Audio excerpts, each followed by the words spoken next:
Hermano, el mensaje del día de hoy lo he titulado En manos del Dios vivo. El texto está en el libro de Hebreos.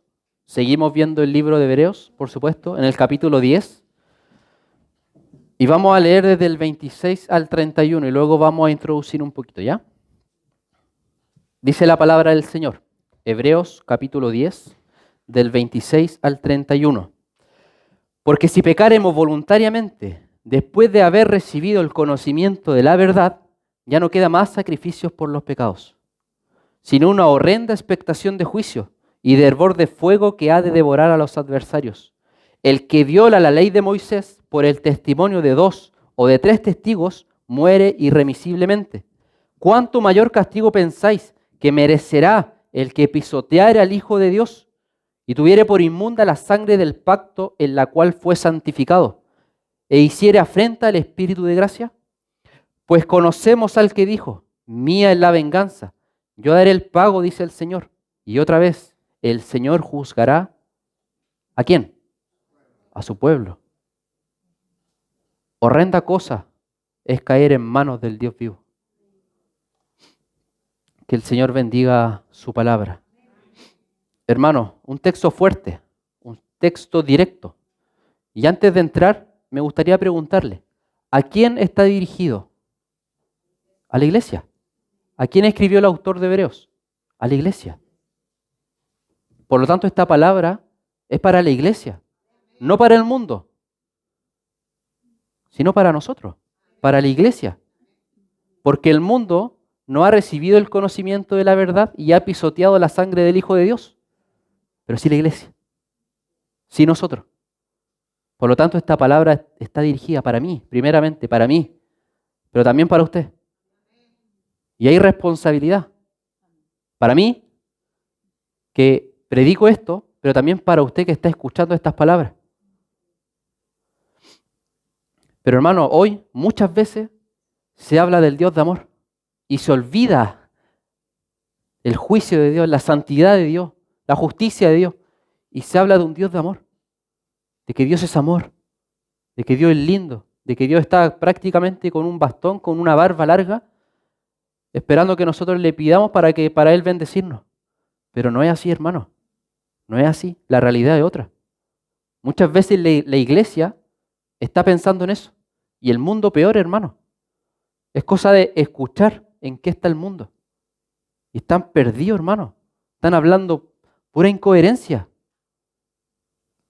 Le hablan a los ángeles, que la posición del dragón de agua, que el yoga. Hermano, nosotros allá en Concón escuchamos todos los días.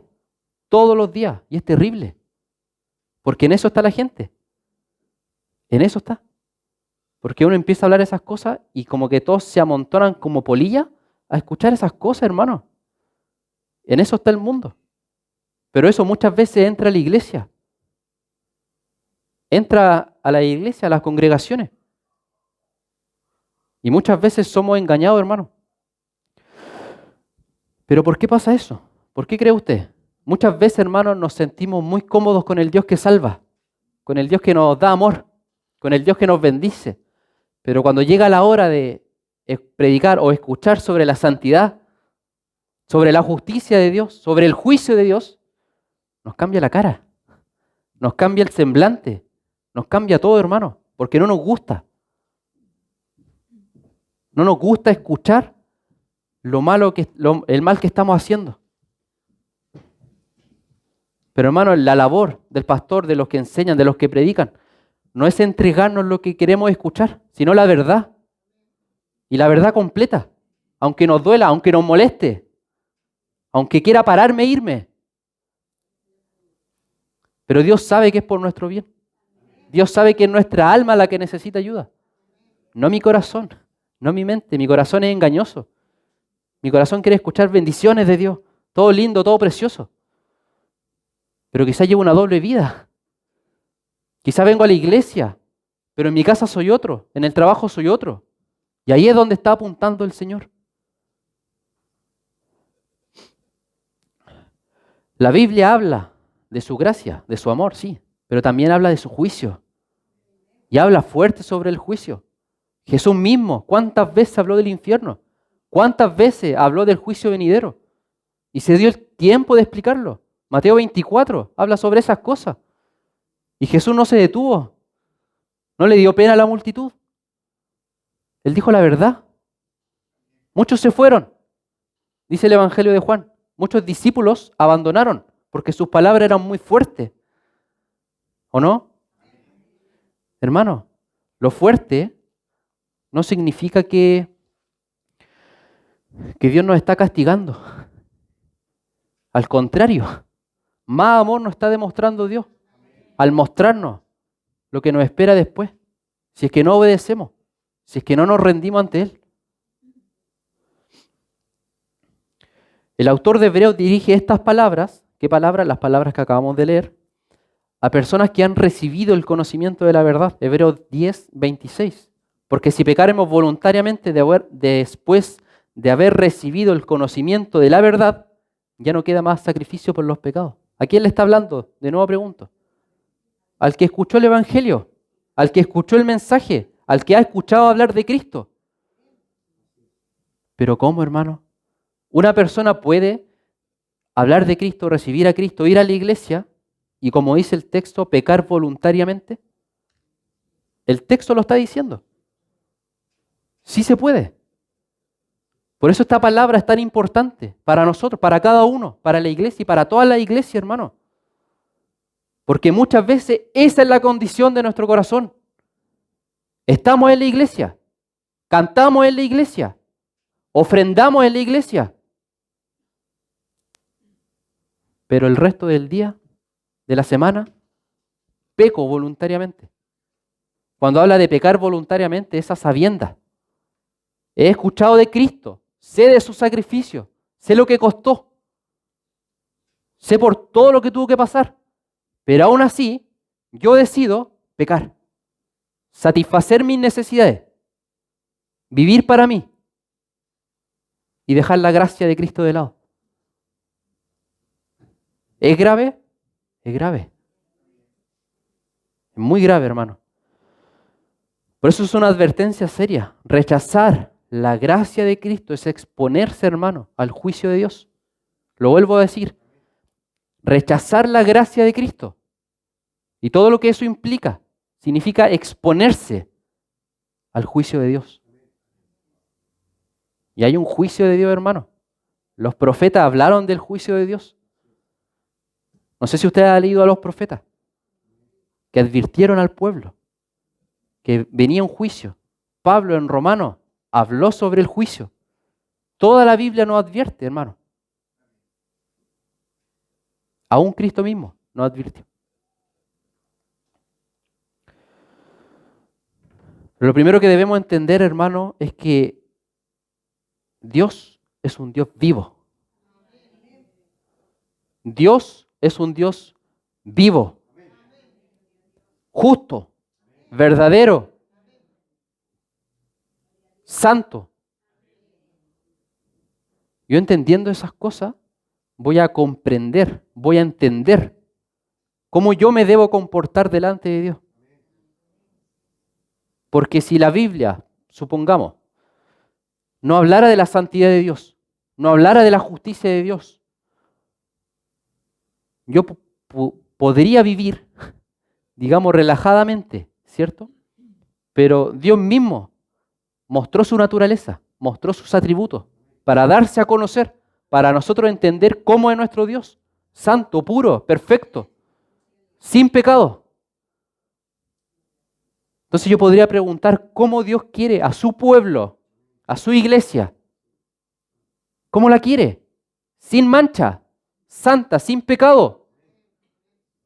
Cuando digo sin pecado no estoy hablando de la glorificación futura, sino que estoy hablando de la práctica. Una iglesia que se guarda en santidad, que practica la justicia, que obedece a Dios. Pero esa iglesia es la que quiere Dios. En Apocalipsis se habló de 7 iglesias. 5 fueron reprobadas. 2 pasaron. Pero un porcentaje pequeño. Si lo llevamos a la iglesia, ¿qué porcentaje está viviendo en santidad para Dios? ¿Y qué otro porcentaje está pisoteando la sangre del Hijo de Dios. El texto no dice que caer en manos del universo, del destino, de la energía, de todas aquellas cosas que están hoy día dando vueltas, sino que habla del Dios vivo. Y lo deja bien en claro, hermano, del Dios vivo. Y ya el texto de por sí, el 31, horrenda cosa es caer en manos del Dios vivo. Es una advertencia de juicio, hermano, de juicio. Que no lo veamos ahora no significa que no va a ocurrir. Que no lo sienta, que no lo pueda percibir, no significa que no va a ocurrir. El silencio de Dios no es libertad para nosotros, para hacer lo que queramos. Dios está vivo. Está vivo. Y el juicio también. Y está preparado para todos aquellos que hacen el mal, para todos aquellos que hacen iniquidad, para todos aquellos que rechazan a Cristo. Dentro de ese grupo que rechaza están los que están dentro de la iglesia, que han escuchado el mensaje, que han escuchado el evangelio, pero que siguen pecando voluntariamente. Dios no está lejano. Dios no es indiferente, hermano. Es un Dios justo, que sigue obrando en la historia, que sigue obrando en cada corazón y que sigue examinando cada uno de nuestros corazones. Le vuelvo a decir, podemos llevar una vida quizá doble. Quizá hasta el momento no me ha caído ningún rayo. Pero eso no significa que Dios no está acumulando ira para aquel día. Lea al profeta Joel y se va a dar cuenta cómo describe el gran día de Jehová, el día de la ira. Dios juzga, Dios sigue juzgando y nos juzga de varias maneras. La primera es mediante nuestra propia conciencia, mediante nuestro propio corazón, porque ¿qué hemos leído anteriormente en el libro de Hebreos? Que Dios ha puesto la ley en nuestros corazones, en nuestra mente. ¿Y qué pasa cuando pecamos contra Dios? ¿Qué se activa dentro nuestro? Una alarma. Una alarma.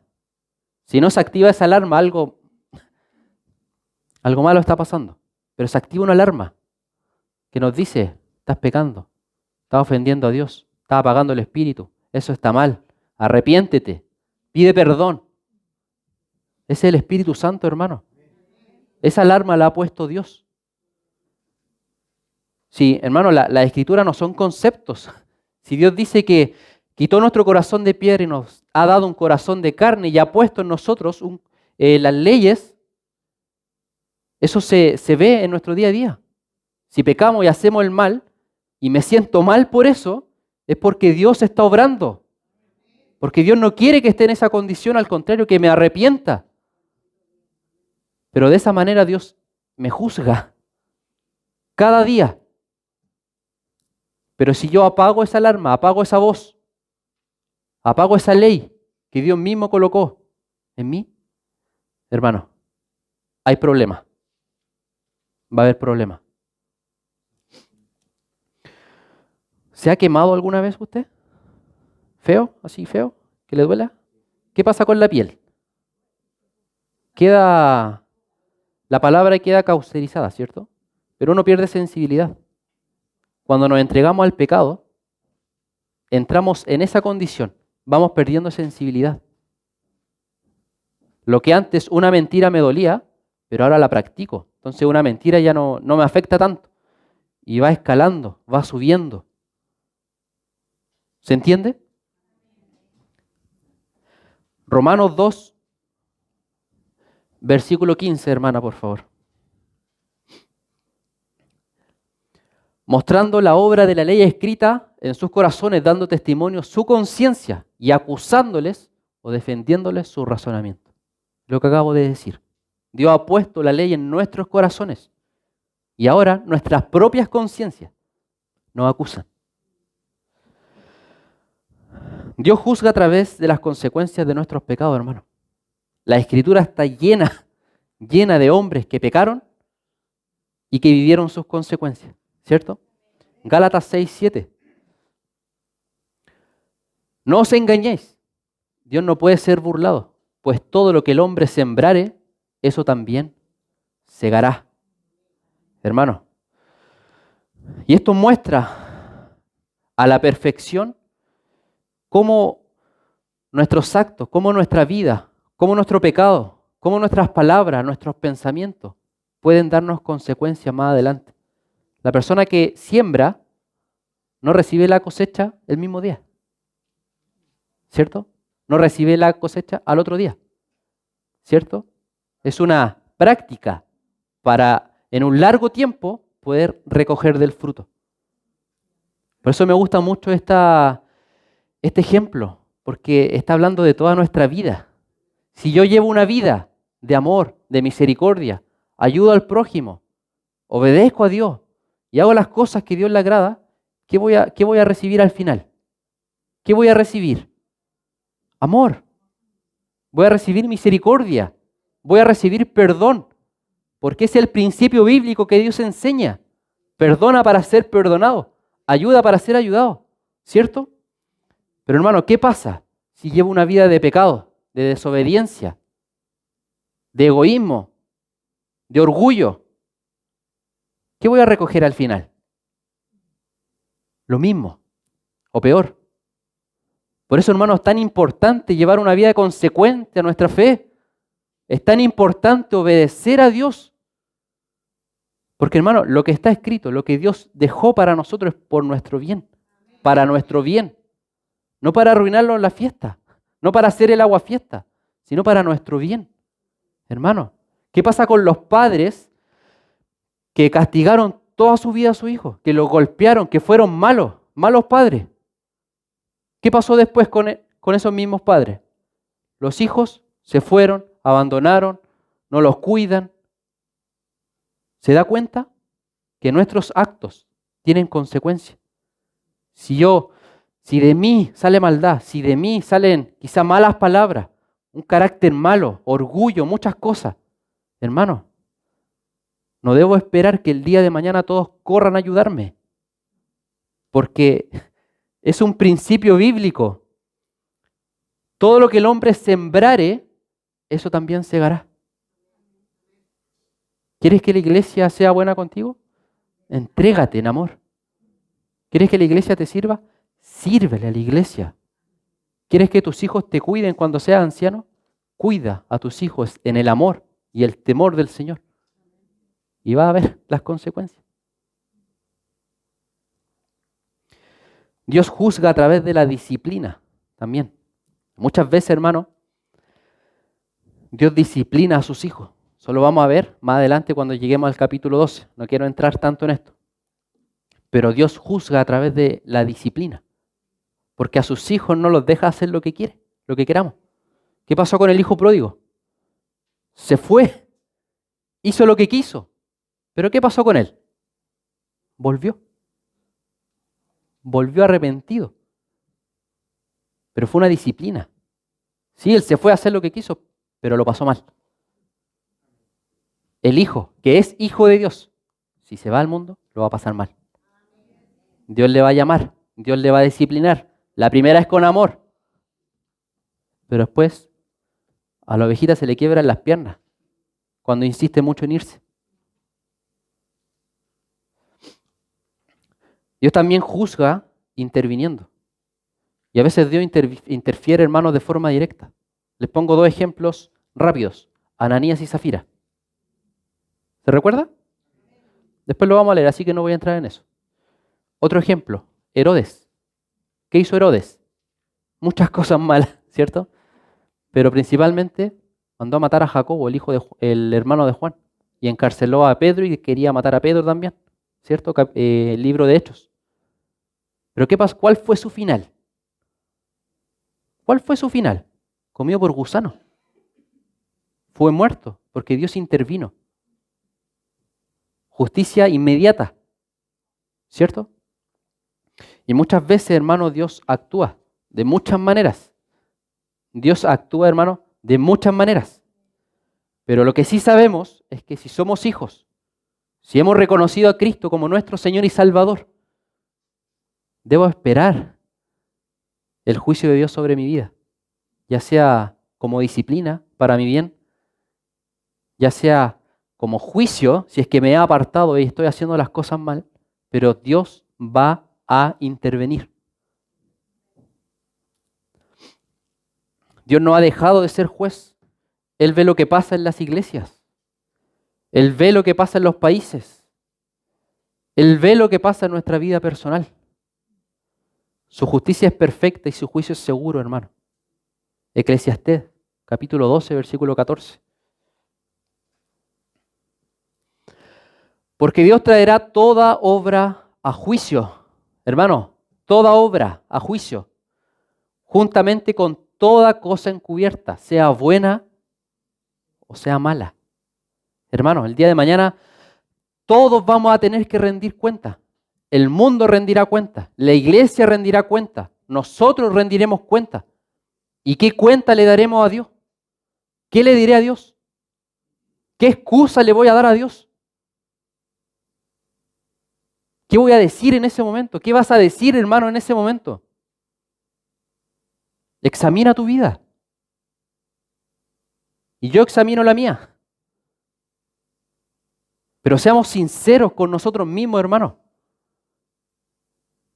¿Y sabe cómo debemos hacer eso? Con la palabra. Con la palabra. Porque si yo empiezo, a ver, ¿cómo estoy yo? No, yo estoy bien. Estoy bien, soy bueno. Mi corazón es bueno, hago el bien. No estoy robando un banco, no estoy matando, soy bueno. Pero si ponemos nuestra vida a la luz de las Escrituras, hermano, la cosa cambia. La cosa cambia. Abra su Biblia, escudriñela y ponga su corazón aquí. Y veamos en qué condiciones estamos delante de Dios.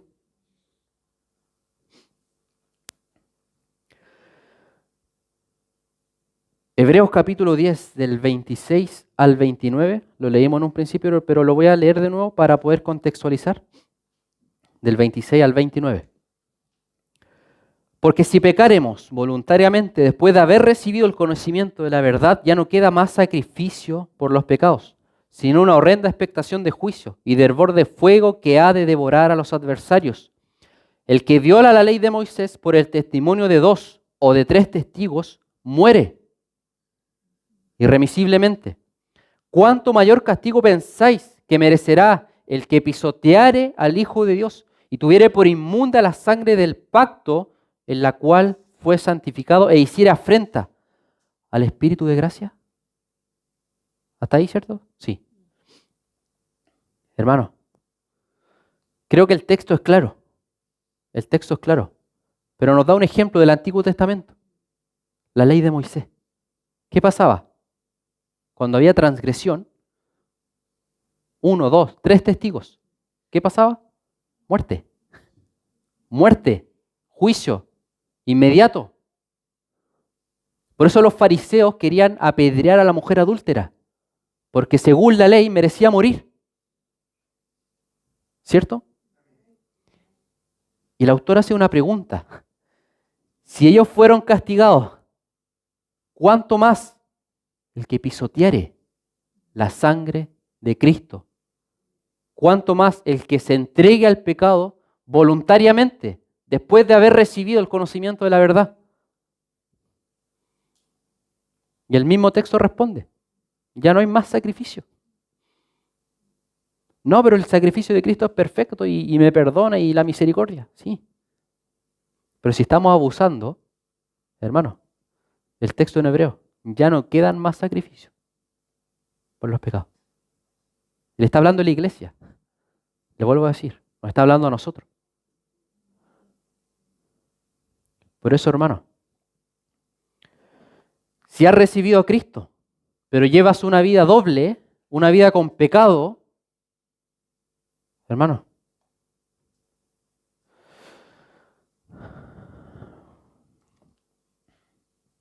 y Dios sigue siendo justo, Dios sigue siendo justo, porque nos da lo que merecemos. Desde un principio, todos merecíamos el infierno. Todos merecíamos el infierno. Pero por gracia vino Cristo, por gracia fuimos salvados, por gracia fuimos limpiados. Pero si yo a conciencia, sabiendo de dónde me sacó el Señor, que Cristo me limpió, me perdonó, y a conciencia vuelvo, como el cerdo al lodo y el perro al vómito, me espera juicio. Y nadie nos va a sacar de ahí. Aunque llore, aunque patalee, voy a estar solo delante de Dios. No va a estar el pastor, no va a estar mi mamá, no va a haber nadie. Solamente tú, yo, solos, dando cuentas delante de Dios.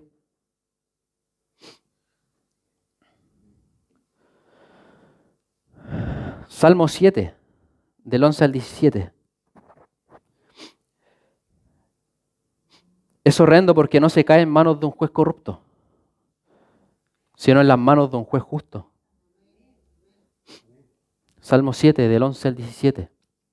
Dios es juez justo y Dios está airado contra el impío todos los días. Si no se arrepiente, él afilará su espada. Armado tiene ya su arco y lo ha preparado. Asimismo ha preparado armas de muerte y ha labrado saetas ardientes. He aquí, el impío concibió maldad, se preñó de iniquidad y dio a luz engaño. Pozo acabado y lo ha ahondado, y en el hoyo que hizo caerá. Su iniquidad volverá sobre su cabeza. 17. Alabaré a Jehová conforme a su justicia y cantaré al nombre de Jehová el Altísimo. Dios es juez justo. ¿Y usted sabe lo que significa eso, hermano? Que va a dar retribución conforme a la obra de cada uno. Si somos hallados faltos, Dios es Dios justo, juez justo, y nos dará el castigo que corresponde. ¿Es malo? No. ¿Es malvado Dios? No. Es justo. Pero si yo me aferro a la obra de Cristo, a su justicia, hermano, voy a alcanzar misericordia. Vas a alcanzar misericordia. Pero Dios sigue siendo justo. Porque sigue habiendo pecado, sigue habiendo maldad y sigue habiendo juicio. Dios tuvo que castigar a su propio hijo por ti y por mí. Alguien debía recibir el castigo. Alguien debía recibir la sentencia. Y Cristo se puso en nuestro lugar. Dios castigó a su propio hijo para nosotros poder alcanzar gracia y misericordia. ¿Cómo Dios puede seguir siendo justo y querer salvar al pecador al mismo tiempo cuando el pecador merece el infierno? Interviniendo por medio de su Hijo. Hay juicio, hay castigo, hay sentencia, pero sobre su propio Hijo. ¿Sigue siendo justo Dios? Por supuesto que sí.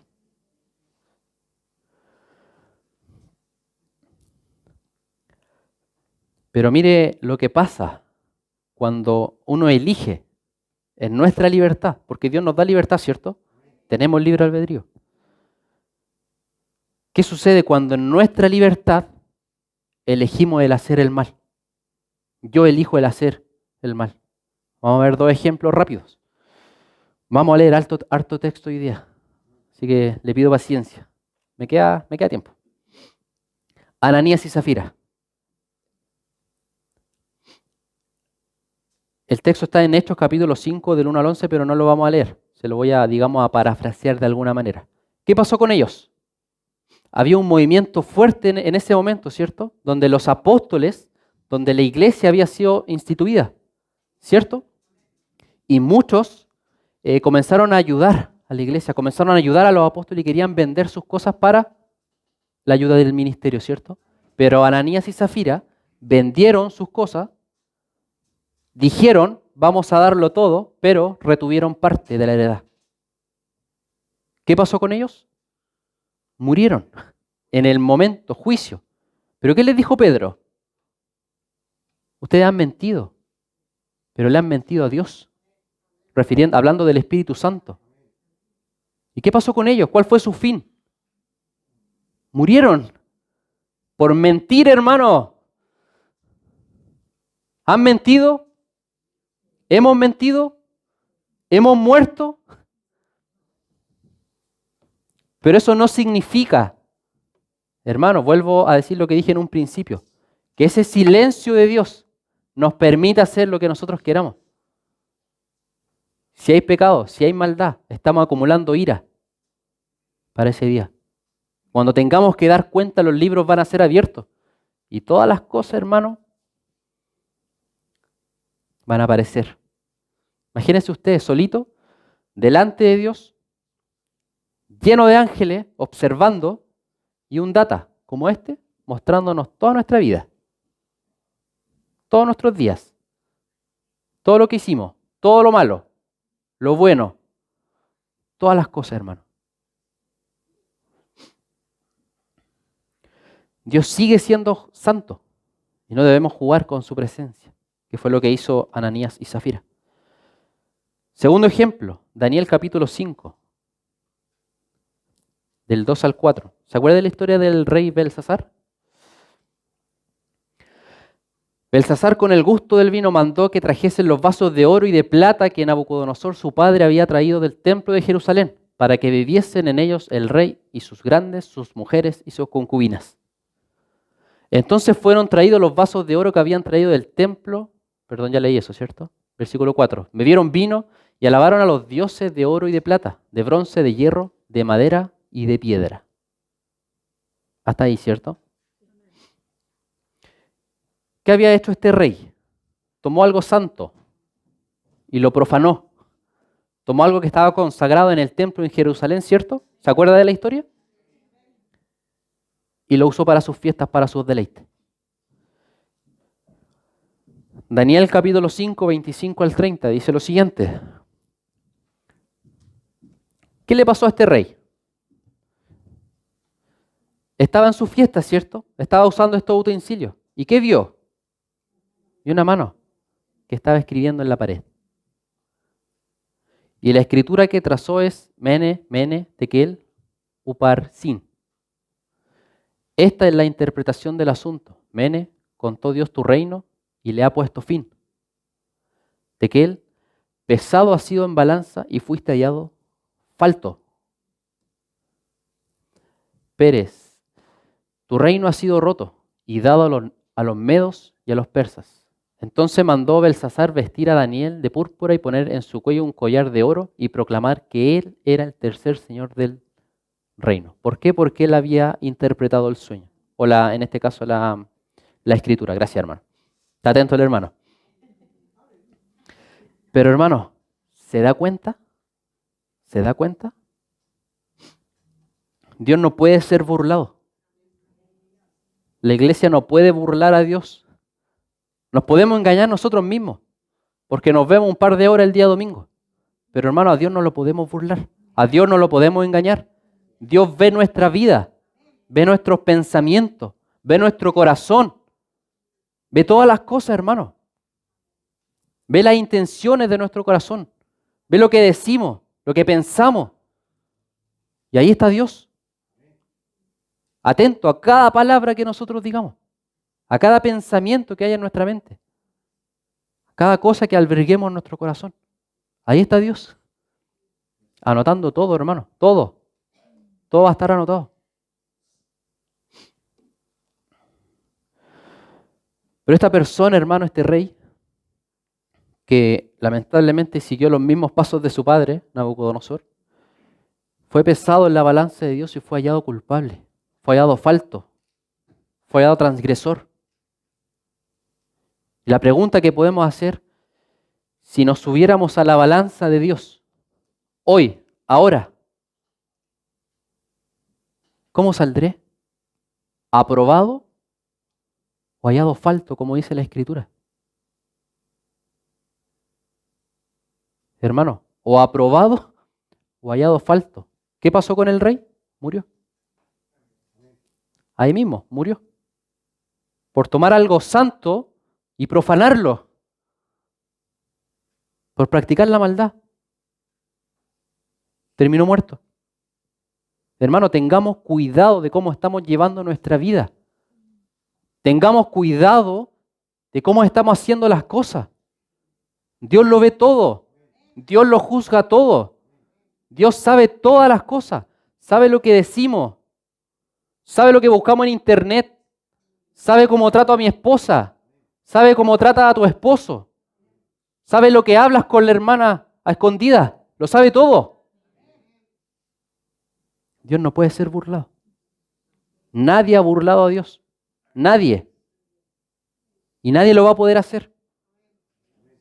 Hay un brujo que pensó que si no tocaba tierra, nunca tenía que dar cuenta aquí en Playa Ancha. No sé cómo se llama. Pero él pensó. Pero hermanos, nadie puede engañar a Dios. Nadie puede burlar a Dios.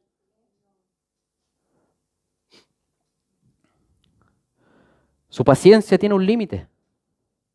Y la irreverencia hacia los santos no queda impune. Hermano, si venimos a la iglesia, si participamos de la alabanza, del culto, que es al Señor, si participamos de la Santa Cena, si participamos de los bautismos, si imponemos nuestras manos a un hermano o hermana, pero estoy llevando otra vida, me espera lo que le pasó al rey. Me espera lo que le pasó a Ananías y Zafira. Hermano, se lo digo directo, porque Dios no puede ser burlado. Dios viene por una iglesia santa, limpia. ¿Se quiere ir en el rapto? ¿Nos queremos ir en el rapto? El Señor se viene a arrebatar a sí mismo. El Señor se viene a arrebatar a sí mismo. Si no hay carácter de Cristo en nuestra vida, nos quedamos. Si no está el amor de Cristo en nuestra vida, nos quedamos. Si no hay paciencia, si no hay fe, si no hay gozo, si no hay dominio propio, nos quedamos.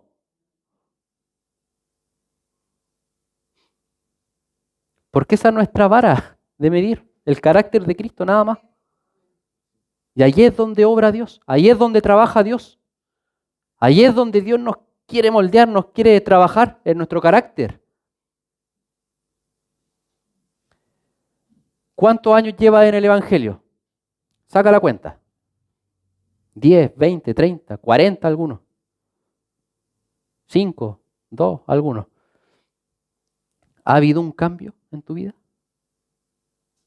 ¿Ha habido un cambio? ¿Que Dios ha hecho un cambio en tu vida? ¿O seguimos murmurando igual que en el principio? ¿O sigo pecando igual que en un principio? ¿Siguen saliendo malas palabras de mi boca igual que en un principio? Hermano, ¿qué obra está haciendo Dios entonces? Yo me atrevería a decir que Dios nunca comenzó la obra ahí. Dios trabaja con los que se entregan a Él, con los que quieren. A esos Dios limpia, a esos Dios transforma. Con esos Dios trabaja, a esos Dios usa. Antes, tiempo pasado, éramos muchas cosas, pero ahora en Cristo somos nueva criatura. Antes, tiempo pasado, era un mentiroso, pasado, ya no miento. Antes era un adúltero, tiempo pasado. Antes era un fornicario, antes, tiempo pasado. Antes era un borracho, tiempo pasado. Usted sabe, yo sé, pero antes de Cristo éramos muchas cosas. Muchas cosas. Algunos karatecas, otros bateristas. Pero Dios nos ha limpiado, Dios nos ha cambiado, Dios nos ha hecho nuevas criaturas, nos ha transformado, hermano, sacó ese corazón de piedra y ha puesto un corazón de carne, ha puesto el Espíritu Santo dentro de nosotros. ¿Se acuerda usted? Antes que nada le afectaba, nada le movía su corazón, éramos duros, algunos ni se reían, tenían que sacarle la risa a la fuerza, pero ahora Dios trabaja, hermano, Dios obra y Dios transforma nuestras vidas. Esa es la marca del creyente. Esa es la evidencia de que Dios está haciendo la obra en nuestras vidas. Cambio.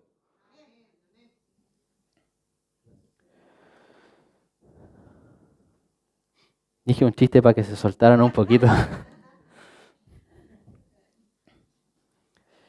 El pecado deliberado y el desprecio a la gracia. Hermano, el pasaje, como dijimos en un principio, muestra claramente que está dirigido a la iglesia, que está dirigido a la persona que recibió el conocimiento de la verdad.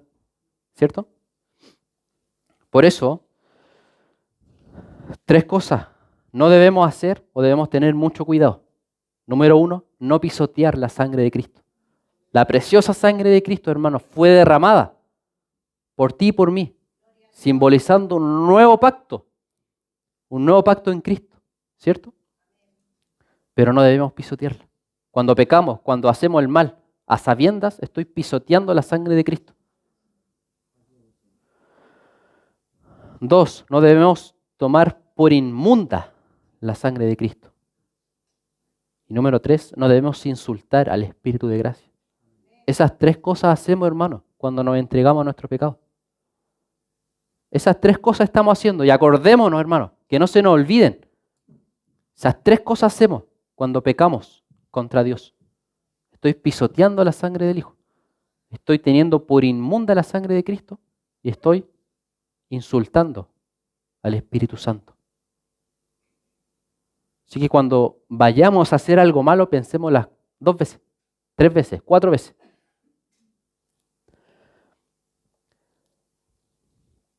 No debemos menospreciar la bendición de Dios sobre nuestras vidas.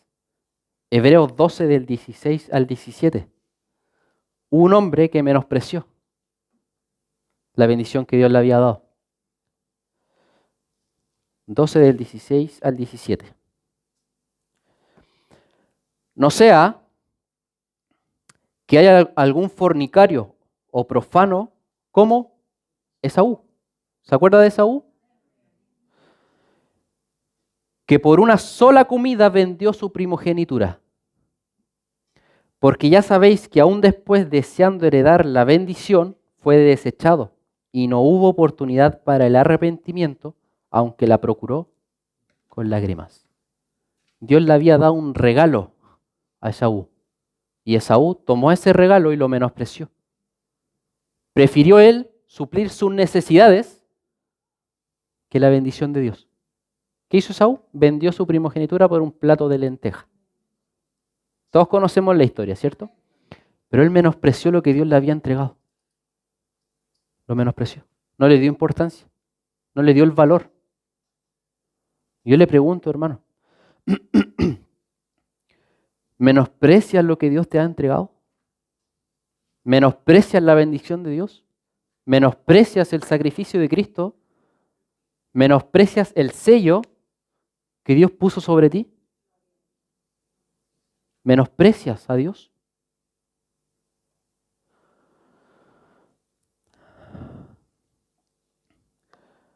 Punto número 4 y final, para ir terminando.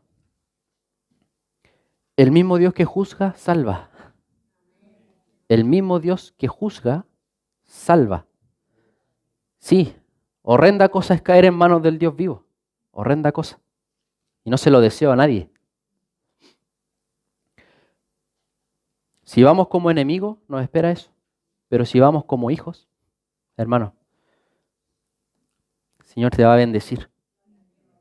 Te va a limpiar. Te va a perdonar. Te va a dar calzado nuevo. Te va a vestir.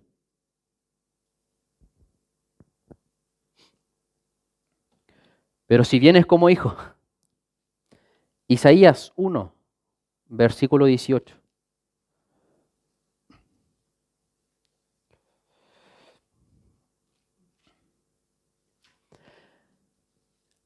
¿Ha leído usted el capítulo 1 de Isaías? Lo que dice al principio. Léalo, tarea para la casa, léalo. Y va a entender por qué dice esto. Venid luego, dice Jehová, y estemos a cuenta.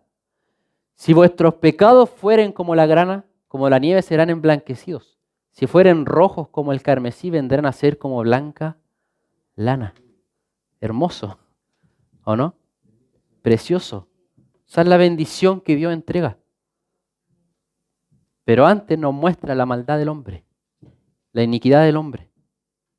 Pero aún así Dios responde con misericordia.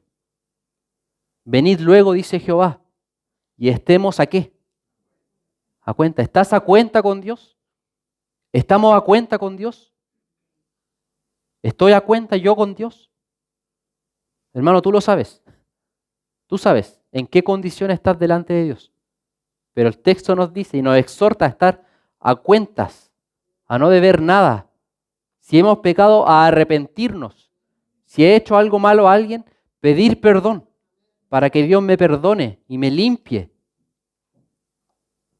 Si vuestros pecados fueren como la grana, como la nieve, serán emblanquecidos. Si fueren rojos como el carmesí, vendrán a ser como blanca lana, hermano. El Señor te va a dejar de pies a cabeza impecable, blanquito, hermoso, brillosito ahí, algunos. Pero así nos deja el Señor, hermano. Así nos deja el Señor. Dios perdona al que se humilla. Dios perdona al que se humilla. Le hago 3 preguntas, hermano, para terminar. ¿Estás caminando en desobediencia a conciencia? ¿Has oído muchas veces el Evangelio, pero lo has pospuesto? ¿Te has vuelto insensible al pecado? Respóndase. ¿Dónde estás hoy? Delante de Dios. Pero la buena noticia, hermano, es que hoy es el día para volver a Dios. No mañana, no pasado, no la próxima semana. Hoy es el día para volver a Dios. No esperemos a caer en ese juicio, en ese horrendo juicio. Hoy es el día de salvación. Hoy es el día en que podemos pedirle perdón a Dios y acercarnos a Él y pedirle que Él pueda renovar el gozo en nosotros, que nos devuelva ese gozo de la salvación, que nos renueve, que me haga ser como antes, que me devuelva ese primer amor, que el Señor lo pueda hacer, hermano. La iglesia había perdido el primer amor, pero Jesús le exhortó a arrepentirse. Hermano, vuélvete al Señor de todo corazón. Dejemos el pecado de lado. Dejemos todo lo que nos esté arrastrando hacia atrás, todo lo que esté impidiendo que nos podamos entregar de lleno al Señor. El Señor es justo, pero el Señor es bueno. Y le damos gracias a Dios por eso. Oremos. Bendito Dios y Padre amado, Señor, le damos gracias por tu palabra. Le damos gracias, bendito Dios, porque eres tú, Señor, quien nos exhorta, quien nos redarguye, Señor, quien habla nuestras vidas, Señor. Padre, nada podemos ocultar delante de ti, Señor. Tú conoces nuestra mente, nuestro corazón, Señor, y todas las cosas, Padre. Nada, Señor, nada podemos ocultar delante de ti, Señor. Tú conoces nuestras faltas, tú conoces nuestros pecados, Señor. Tú conoces nuestras concupiscencias, Señor. Tú sabes, Señor, en qué fallamos, en qué faltamos, Señor. Por eso en esta hora, Señor, queremos pedirle perdón por nuestras faltas, por nuestros pecados, Señor. Queremos, Padre, que usted nos limpie, Señor. Queremos, Padre, que en esta hora usted limpie a su iglesia, Señor. Que nos perdone, Señor, nuestros pecados, nuestras transgresiones, Señor. Y nos limpie, Señor, nos vista, Señor, como dice su palabra, Señor. Que nos pueda presentar, Señor, delante de usted mismo, Señor, limpios, Señor. Sin nada de qué avergonzarnos, Señor. Pudiendo levantar nuestras manos, Señor.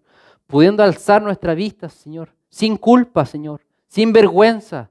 Sabiendo que tú, Señor, nos limpias, Señor, y haces la obra en cada uno de nosotros, Señor.